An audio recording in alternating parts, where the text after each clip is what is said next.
Ladies and gentlemen, what's good, y'all? It's Chris Gary again, back at it with another interview, but this time it's not just for Focus Fights and or the MMA opinion. It is also for the We Are RIZIN podcast as well. As you can plainly hear, Andrew Benjamin is not really feeling too good right now. I guess all that drinking probably might have gotten to him, but still. I have the opportunity to interview a guy who is probably one of the top mixed martial artists in the Oceanic region currently that isn't signed to one of the bigger promotions, and a guy who will be making his Japanese MMA debut, considering the fact that he already fought in ShootBoxing before, on August 18th at Dolphins Arena in Nagoya, Aichi, Japan for RIZIN 18. That man is Trent Niño Loco Girdham, and he is currently riding a record of 11-2 overall, riding a 3-fight winning streak. He's 5 feet 8 inches tall, weighing 135.6 pounds. Originally from Western Sydney, New South Wales, Australia, he fights out of Tiger Muay Thai and MMA in Phuket, Thailand. And need I mention, he's a wild style fighter? I don't know what that means, but if that means that he's pretty badass, I guess I can count it as such. Anyways, he will be facing off against La Mongosta, Victor Henry, at RIZIN 18. In a bantamweight contest, 61 kilos, 135 pounds, that is sure to be, as some famous broadcaster likes to say, a rip snorter, just to say the least. On this special interview with Girdham, I will be asking about how he came up in MMA, what led him to training out of Thailand, what are his thoughts about his opponent Victor Henry, who, if you haven't listened to the interview that Andrew and I put up, it is available to listen to on the We Are RIZIN SoundCloud account, and pretty soon, maybe, possibly right now on the We Are RIZIN YouTube. But still, I got a ton of things to ask Trent Girdham, and I hope you all will enjoy it.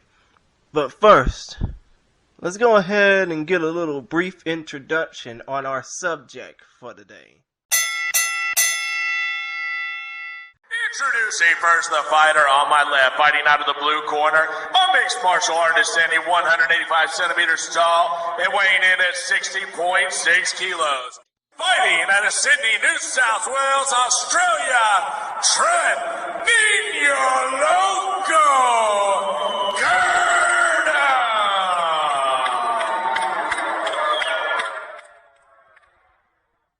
Hello? Hello, is this Trent Niño Loco Girdham? Yes, that's the one. Okay.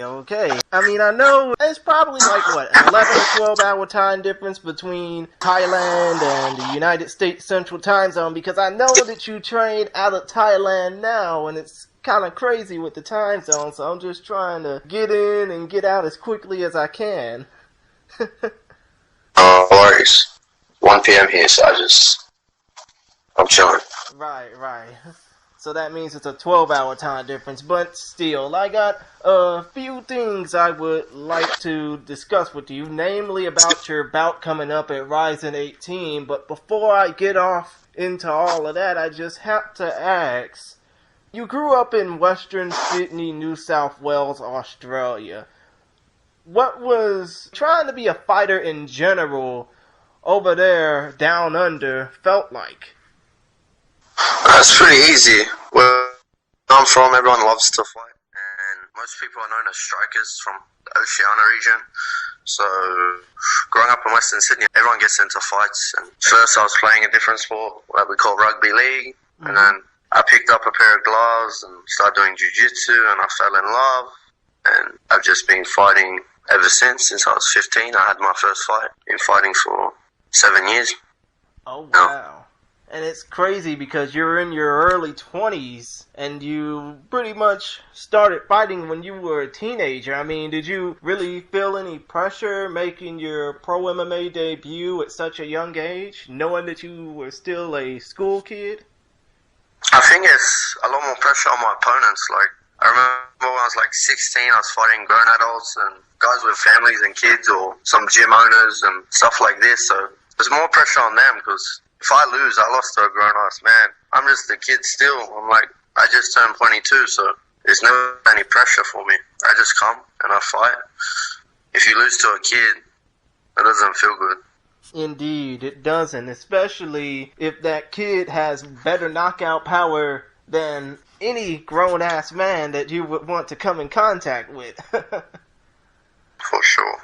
Now, I know that you are also well-versed in Muay Thai as well. Did the whole Muay Thai career take flight as you started your MMA career, or did you originally think, I'm just going to work over the art of the 8 limbs instead of thinking about grounding and pounding somebody? Well, first, I started boxing when I was really young, but just for fun, and I've always been a bit aggressive, so my parents put me into that, and then I didn't do it for about 5 years, and then the UFC game came out, and I'm sorry to interrupt, but which game were you talking about? Undisputed 3 or the EA Sports game? I don't know, the first one ever. Oh. When I was about 13, I picked it up and I was learning all the moves, and I just said, this would be cool, I want to do it. I went to a gym and they're like, how do you know all the positions and all the submissions? I said, it's been playing the game for like a year. So pretty much my background is playing video games. I think in a way, in North American terminology, it would be like a kid who grew up playing American football, learning how to stop a defense by playing Madden NFL football, or internationally, a kid learning how to kick in association football or soccer, learning how to play FIFA. Exactly. Mm-hmm. Yeah. But pretty much I done that, and then I fell in love with jiu-jitsu, and then I went to a gym. And pretty much in Australia, you can't fight MMA in my state until you're 18 at that time. So I started taking kickboxing fights, and I had a coach from Holland. So the first year I fought under him, I had 10 fights in 1 year. I won them all. Wow. And I was 16, got my blue belt when I was 16 or 17. When I was 17, 18, I got my blue belt in jiu-jitsu. Had a few amateur fights. I only had 3 amateur MMA fights. Because when you're a blue belt and you're like champion in Australia, no one really wants to fight me, so I just said, yeah, I'll go pro. Took my pro debut on like a week's notice, fought at 66, put the guy to sleep, and since then I've just been training hard and fighting and moved to Thailand. So now I'm living here doing my thing, and I love Tiger, Muay Thai, and I love everyone in Thailand is where I want to be.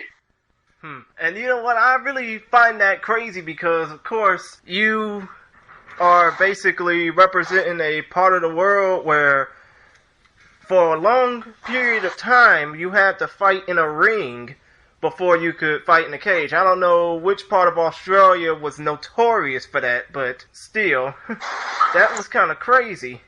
Actually, all my MMA fights have been in a cage. So this is the first time I'm fighting in a ring or MMA fight. Okay. Yeah.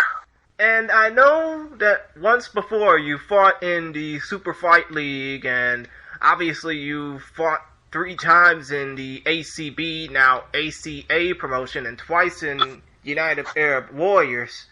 Was fighting for those promotions, and especially fighting abroad in China, in India, in the United Arab Emirates, and in Russia, if I'm not mistaken, was fighting away from Australia all those times probably difficult for you to navigate, or was it probably for you just like any other old fight?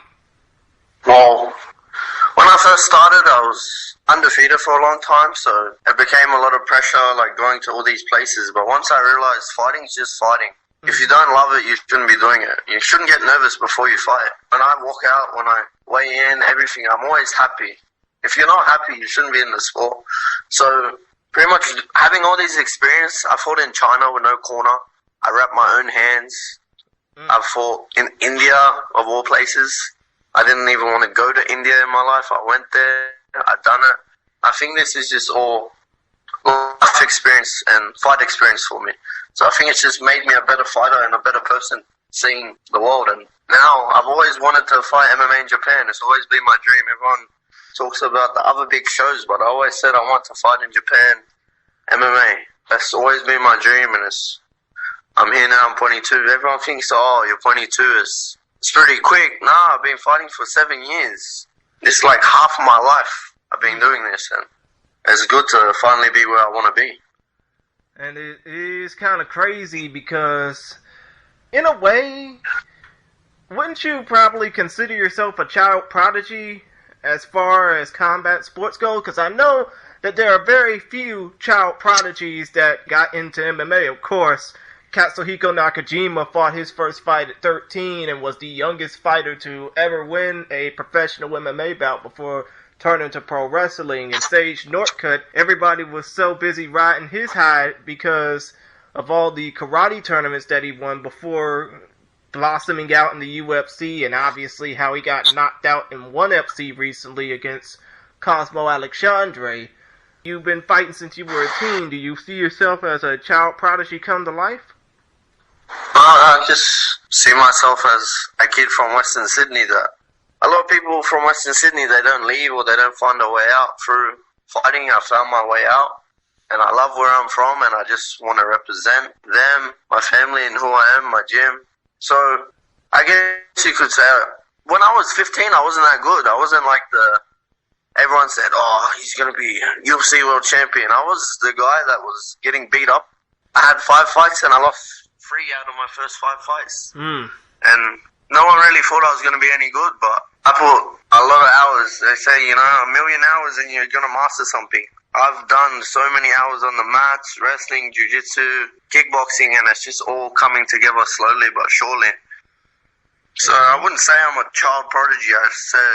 I'll say I'm a hard worker that wants to be the best, and I'm not going to stop until I'm the best. I see. I can understand that. It's kind of crazy because of the fact that a lot of people, when they start off young, especially in the American sports landscape, when they start off young, like fresh out of high school, normally their careers bottom out as soon as they reach their mid-20s. But it is kind of crazy that you are managing to actually do that, and I'm pretty sure a lot of the people who are basically new to you, who will be new to you for the first time, they can't wait to see what you got coming up on August 18th. And speaking of your upcoming fight in Japan, this will be your first time fighting in MMA in Japan, but you also have a ShootBoxing background. You lost to Kenta Yamada at last year's ShootBoxing World S Cup. I mean, what were your thoughts about getting into ShootBoxing for the first time? I was sitting at home in Thailand. I got a call on like 5 days notice. I was up late eating some cereal, just hanging out. A friend from Australia that has connections with ShootBoxing just said, hey, do you want to fight at 65? I know it's not your weight class, I know it's not your style, but do you want to fight? I said, yeah, how much does it pay? It doesn't go on my MMA record, so it doesn't matter. So I went over there, I cut like 5 kilos in a few days. I fought Kenta Yamada. I think it was, I've never watched the video back, but I remember dropping him at one point in the fight. But they don't give an 8 count unless they sort of stay down. If you don't show that it's hurt you, the fight just keeps going. But it was a great experience, and the Japanese people are so cool and so awesome. I lost the fight, but I love to fight him again. Anyone that's ever beat me knows I want to fight you 10 times. I'm going to keep fighting you until I beat you. So he got lucky, but if I ever fight him again, ShootBoxing, kickboxing, he'll go to sleep. I see. Since you experienced ShootBoxing, I know that goes back to your Muay Thai background, but would you probably see yourself having a career in that type of sport? Pretty much I'll fight anyone in any style. I always say that. Like, I say my style is wild style, so if there's a wrestling competition that I can enter, I'll try.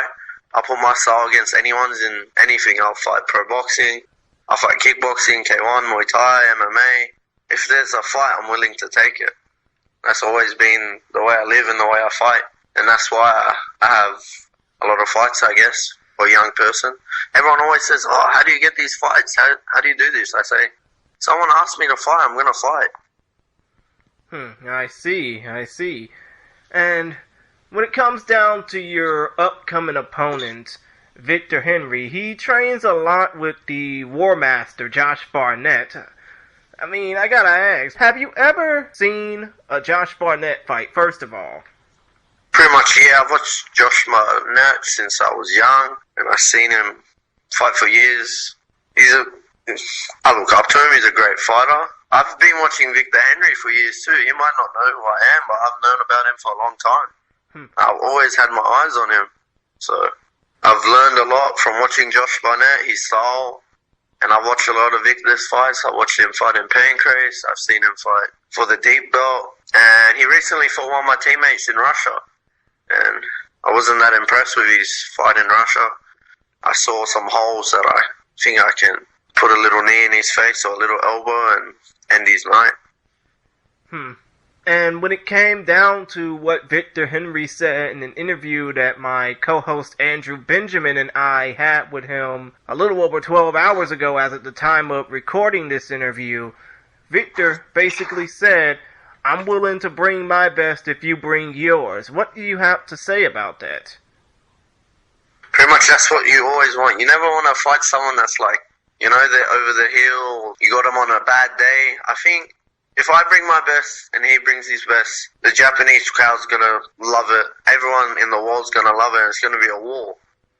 And pretty much I'm going to bring my best. He's going to bring his best. And the better man always wins. Sometimes shit can happen in a fight, you know. Anyone can beat anyone. And I know he's ranked #1 in Japan and the USA, #2 in Russia.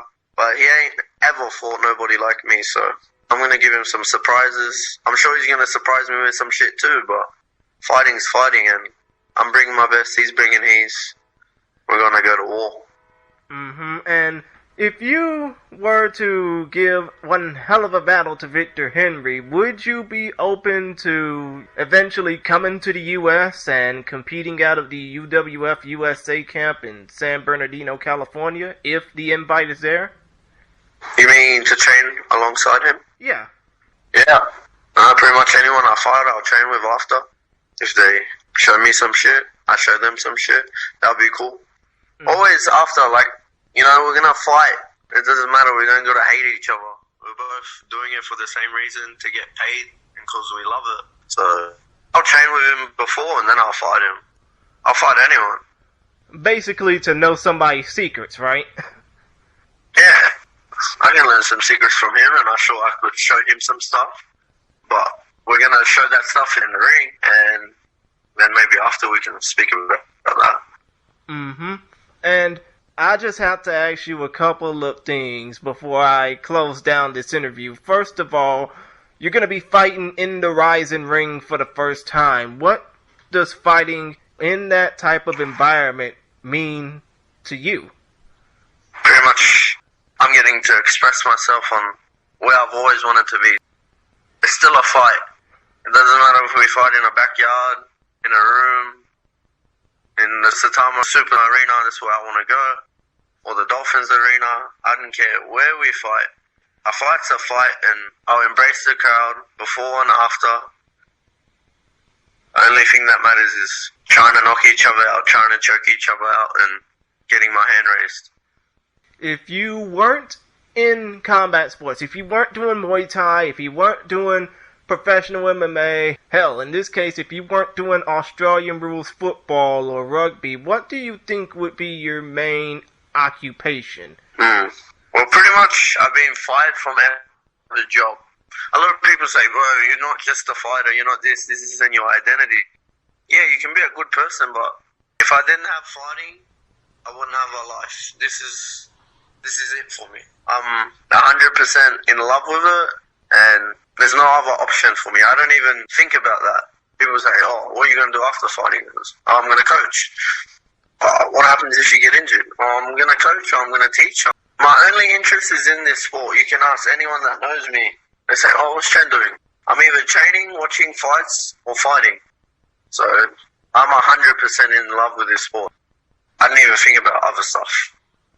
I can understand that, especially when it comes down to the certain attitude of some fighters, especially in the worlds of boxing and professional wrestling, the latter of which is also what Josh Barnett is in. To them, this is pretty much their life. You don't play combat sports, you become a combatant. Exactly. We're playing our game as a life. And that's why sometimes you get hurt, sometimes you die, but that's life, and we're here to play our game, and it's the best game in the world. Exactly. In some countries, it's pretty much the only game or the only fight in town. One more thing I gotta ask, and then I'll let off with a final question. Do you have any way for your fans to contact you? My Instagram is NINZ Wildstyle, Nins_Wildstyle. My Twitter is Nins NINZ_MMA. I don't know, anything else? I mean, aren't you Pretty on much. Facebook as well? Hit me up on Instagram. Yeah, I have a Facebook page, Trent, Niño Loco, Girdham. And That's it. Okay, and one more question I want to ask. For anybody that's pretty much going to be new to you, for anybody that's pretty much trying to doubt you and say, oh, you know, you're just nothing more than a kid from Western Sydney who's never going to get by, what do you have to say to those people before you head into the RIZIN ring on August 18th? I say pretty much I am a kid from Western Sydney, but it doesn't matter your background, your family, your parents. Life's up to you, and I've gotten this far. I'm 22. I'm where I want to be in my life, and just watch RIZIN 18 and you're going to see something different. You're going to see something new, and I'm sure a lot of people are going to love me or hate me, but they're going to watch me. After this fight, they're going to want another. Win, lose, or draw, they're going to want to see me again. I see, and with that... And expect, I have two sayings in my life. If you ain't flying, you ain't trying, and if you ain't spinning, you ain't winning. So expect to see flying knees, spinning elbows, and now I can soccer kick people, so I've been waiting for that. Well, you better hope that when it comes down to them elbows, Victor Henry accepts the challenge. Yeah, I hope so. I hope he wants to and then play, you know, footsies with me. Right. But other than that, Mr. Girdham, it's been a pleasure to talk to you. I'm sure that I'm not the only one that hopes that your fight with Victor Henry will be something incredible. But hey, I hope y'all bring the house down in Nagoya on August the 18th. Thank you. Likewise. I hope everyone tunes in. No problem, mate. And hopefully, when my co-partner gets well, we can probably have a discussion again. Maybe a little post-fight interview. For sure, I hope so. Alright, okay. Talk to you later, mate. Enjoy your training. See you, mate.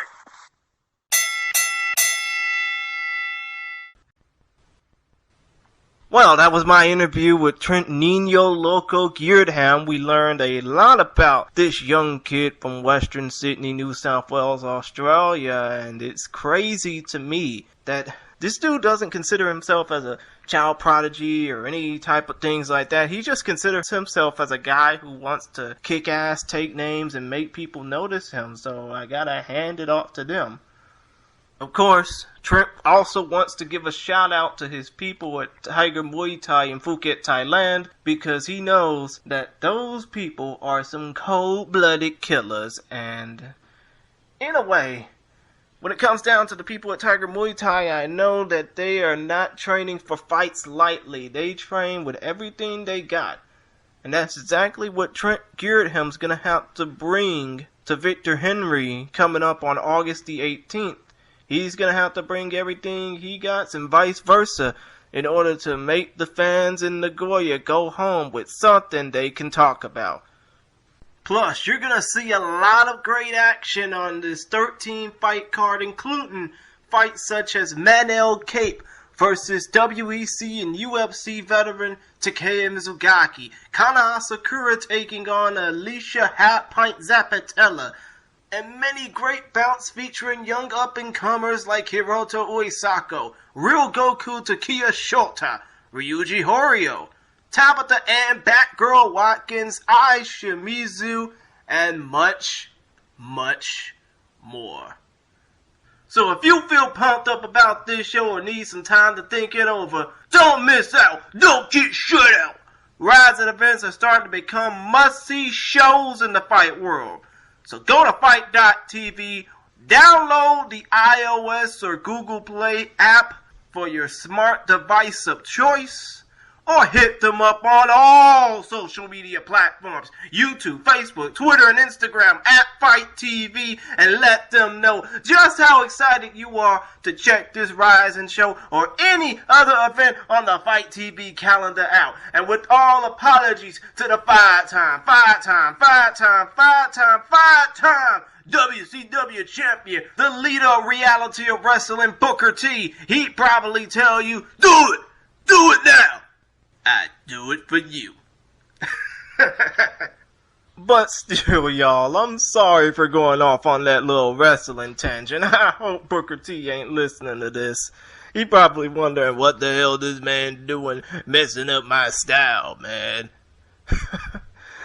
Thank you to Trent Girdham for the company. I really enjoyed the interview that we done together, and I hope this leads to him and Victor Henry tearing the house down on August 18th at Dolphins Arena. And I would like to thank all y'all for listening. If you want to follow me personally, you can follow me on Twitter and all my quirkiness at ChrisGary92. I'll be sure to follow you back.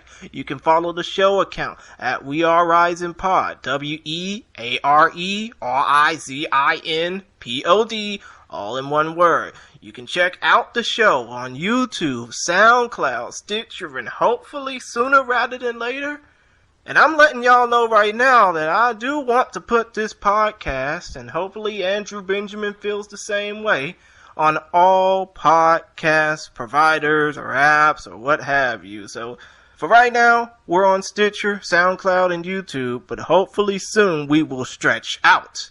If you want to get at Focus Fights, we cover combat sports events and prospects like Trent Girdham all around the globe. The scenes of Japan, Russia, South Korea, the US, the UK, and pretty much all over the entirety of the 7 continents. Well, 6 with the exception of Antarctica will be emphasized. You can follow us on Twitter at Focus Fights. You can like our Facebook page, even though we haven't posted anything yet on there, at facebook.com/FocusFights. You can subscribe to our YouTube channel, which is what you're probably watching this interview on right now. We don't have a proper URL for our YouTube, but when we do, we'll let you know.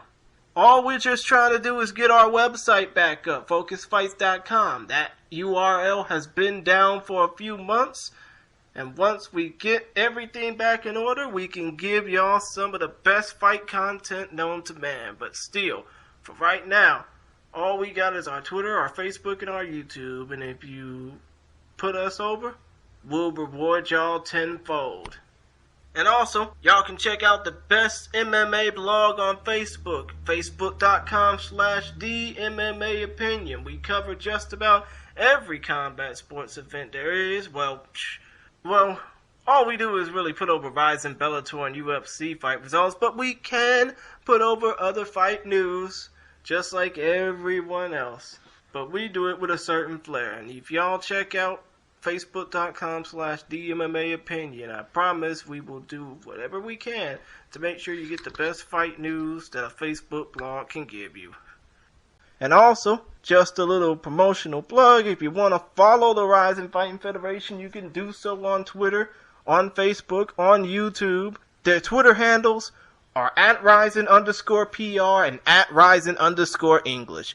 Their YouTube, youtube.com/channel/RIZIN Fighting Federation, and they are also on Facebook and Instagram under the RIZIN Fighting Federation handle.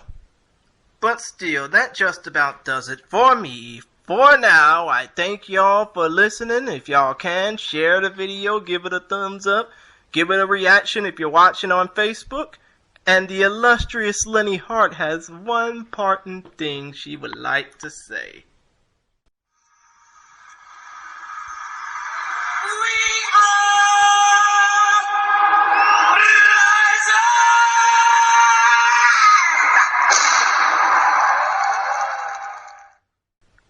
And with that, we out this mug. Later.